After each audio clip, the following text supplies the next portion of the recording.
Hello and welcome to another Tuesday live training. So if you're coming to me, we are live for several different places, whether you're live on Instagram, TikTok, whether you're live on the Facebook group Women in Sales, which if you're not in Women in Sales group, I highly, highly recommend being a part of that. What's up? Dallas is in the house. Thank you. I'm looking sharp in the new merch, says Kat. Appreciate you. Yeah, we can all just do a favor and put in the chat, comment the word hashtag live so that everyone else can see this if they're live as well. Hashtag live. And I'm super done with formalities. My God. What is important? What's important is that I got several messages about feeling authentic in a sales conversation. Arizona's in the house. Hey, just in Scottsdale. What's up? How do I feel authentic in a sales conversation? If you've ever felt pushy, if you've ever felt like going through the motions, feeling like a robot, or maybe have a dry spell. Have you ever experienced that? A dry spell in sales? Oh, it's the worst, right? Going really, really good one week and then all of a sudden nothing. And it's just like, what am I doing wrong here? And pardon me, because I'm totally gonna fix this real fast. Now you guys can actually see me. There you go. Boom. I've had several dry spells in sales and it freaking sucks because then if you don't close multiple times in a row, now it's like a freaking mental thing. You're on the call with somebody and you haven't closed in a week and you're just like, fuck, trying to make this not about you, trying to make sure you're focused on the person in front of you. And this inside is like, Kayla, what are you doing wrong? What are you doing wrong? Oh my God. Or I'll go off script. I'm some off crazy world. This doesn't do me any justice. So what is the secret to closing? What is the secret to closing when you're having a bad day, when you've had a dry spell, when you feel like you're just going through the motions? How do you really, really connect to every single person that you're talking to in a way that feels authentic to you, in a way that is in alignment with your values and your belief system, in a way that feels actually human, right? I think that so many of us, including myself, don't realize how powerful we are. If you've ever been on a date, when my child is walking in shorts in the background, thank you. Go to your room. Love you. Put on pants. You can't see me. Yes, I can. You're right there. Oh, I didn't know I'm right there. Hi. Hi. Go put on pants. I have pants. Nope, those are shorts. Now, pants. Love you. Te amo. Ciao. Come on here. Vamos, ándale. Whatever. Veet. For all my parents out there. Oh my God. How do you connect in a sales conversation when you are having a rough one? What are some tools that I can use right now, no matter what, today, that I can implement? And I was talking about whether or not you've ever been on a date, my ladies. Have you ever been on a date where the guy is fully present with you?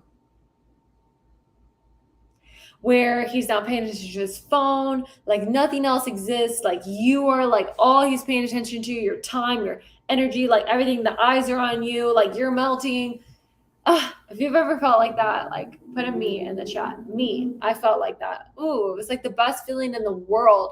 And this guy, you could have gone on, dates with a bunch of other guys, right? Within the past 6 months. But this guy, he maybe not be the best looking or maybe not be the most successful, whatever, but he is locked in on you, right? There's a different vibe that comes with that. Yeah. So he says me.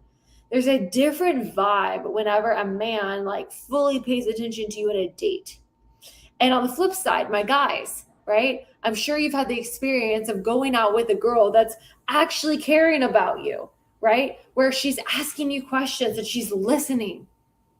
And she's so enthralled by your stories, right? Maybe you're talking about something and she's just oh my God, wanting to hear about everything you've done. She's so enthralled in it. She's so excited about it. There's something that happens there. Something where we give somebody permission to fully express who they are, express what's going on in the world. And that's by us listening in an active way, actively listening to what they're doing and giving a fuck, right? Just caring enough about who they are and what they've been through and what they've done, right? I don't care what you're going through in a day if like it doesn't matter if you're on a sales call with somebody else because you have no idea what they're going through in their day. You have no idea what they've been through this year. You have no idea what they've been through in their life. Like you don't know. And so this sales conversation is really not about you. It's about the person in front of you. And even if you've had a dry spell, even if you've had a rough month, even if you've had a rough day, even if your kids back talked to you before that or your boyfriend broke up with you before, or whatever the hell is going on, the sales conversation is not about you. It's about the person in front of you, right? So what are some tools that I can use in order for me to remove my ego so that I can pay fully attention to the person in front of me and nurture our relationship? I want to nurture a relationship. And I'm nurturing somebody is a selfless act to do. Just like as a parent, when you're nurturing your child, when a mother is breastfeeding her kid, like it's a very selfless act to do when we're serving, when we're giving. Okay, so the first thing is before any sales conversation, I try to get myself grounded. Sometimes I have rough days. Sometimes I have things going on, like things happen. But before a sales conversation, I'm like taking some really deep breaths. And I do this thing where I put my hands out this way. Oh, y'all can see what's in my drawer. That's fun. There's some scissors in there, glasses. Anyways, I put my hands out like this, like open for receiving. And this is normally how I have my setup of my, computer right here. And I am like getting grounded, and I've already looked up this person I'm about to get on a call with. So let's say I look up Sally, I look up her, I know who she is, I know what she's about. I've taken time to see like her essence, and like my purpose of looking at her was like trying to see the magic of who she is. Like what can I honor about her? What can I acknowledge about her? So that when I get on this call with her, I'm already at a place where I want to serve her. I want to honor her because of who she is. Taking a few deep breaths. And I'm like imagining me working with Sally. I'm like, ooh, me and Sally could work together. Imagining it. I'm imagining me finding whatever problem that she's going through. Imagining that I'm going to help this woman have a breakthrough on this call. I'm imagining her giving me the credit card and her really excited about doing this. And then I flip it over and I give it to God. This is literally what I do. I'm like, God, if this is meant to be, let it be. If not, like, shut the door.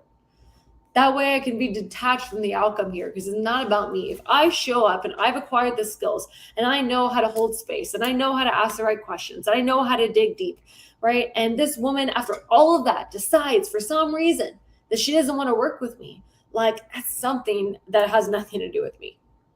And I can be completely detached from the outcome.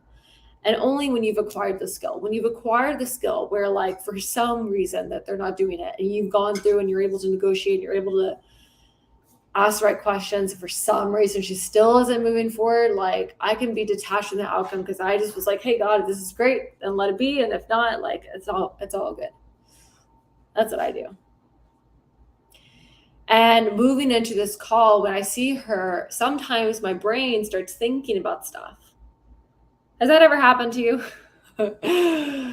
Your brain starts thinking about random things like, oh, I have another sales call in 45 minutes. I better hurry up. Oh my gosh, I have to go pick up my kid from school. Oh my gosh, this morning I should have worked out harder.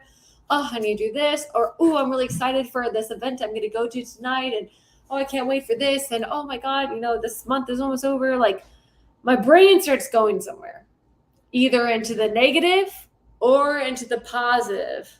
What's up, Danny? So try to figure out if there's a pattern. Does your brain always go negative, or does it go positive, or does it wonder? And if I find my brain wondering, in my mind, I tell myself, I'm going to lose the sale. If my brain starts wondering whether it's to the bad or to the good, in my mind, I am automatically like, Kayla, you're about to lose the sale. Hello, red flag, warning, no. Because when I stop caring about the person in front of me, I've lost it. Like, I've lost my whole intention of being there. My intention is to serve. My intention is to care. My intention is to listen to find their problem. And if I'm thinking about stuff in my head, am I listening? No, I'm not. So instead, I'm using a tool to come back and to focus. The easiest way for me to focus out is to focus on the person in front of me. And I'm focusing on them. I'm using my senses. I'm like, what can I see? What can I hear? What can I feel? What can I touch? Right? So I'm looking at them, right? And I'm seeing the masterpiece that I see. I'm like, wow, like, look how amazing this person is. Wow, I bet they've been through a lot, right? And I'm like listening to what they're saying, right? Sometimes in order for you to get present, fully present, you use all five of your senses. So I'm watching them, I'm listening to what they're saying, I'm listening to my voice, I taste what it tastes like in my mouth. I'm like feeling like my feet on the ground because I like to stand when I take sales calls, right? And I like to smell the air. I typically burn incense in my home. I'm like, it smells like frankincense in here. And brings me back to being present. I can't do all five of those things and be thinking about later at the same time. Like, my brain doesn't work like that. So I'm bringing myself back to being present. And I have to do this several times in a call. I'll be really honest with you. Thanks guys. I have a little bit of ADD and I like to wonder. Sometimes on these calls and these trainings, I totally go squirrel mode and I think about something else. And I talk about something else, and that's okay because it's who I am. I also have the ability to hyper focus. So what I get to do in these moments is train my brain to hyper focus on the person in front of me versus things going on around me. The last tip I'm going to give you today in terms of your ability to close, your ability to nurture, your ability to build relationships is that it's extremely selfish to get off a phone call with a prospect that you know with absolute certainty that's your ideal client and that you can help them. And for some reason, they have an objection, a fear that they don't want to do it, or something is going on, or maybe that they talk to somebody about it, like, and they get off the call.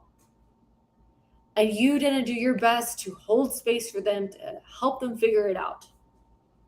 Sales, all sales is change. Sales is people changing their belief about something, changing their idea about something, changing a habit. Let's say you sell fitness, man. They've been doing a habit with their body one way, now they have to do a body with something else.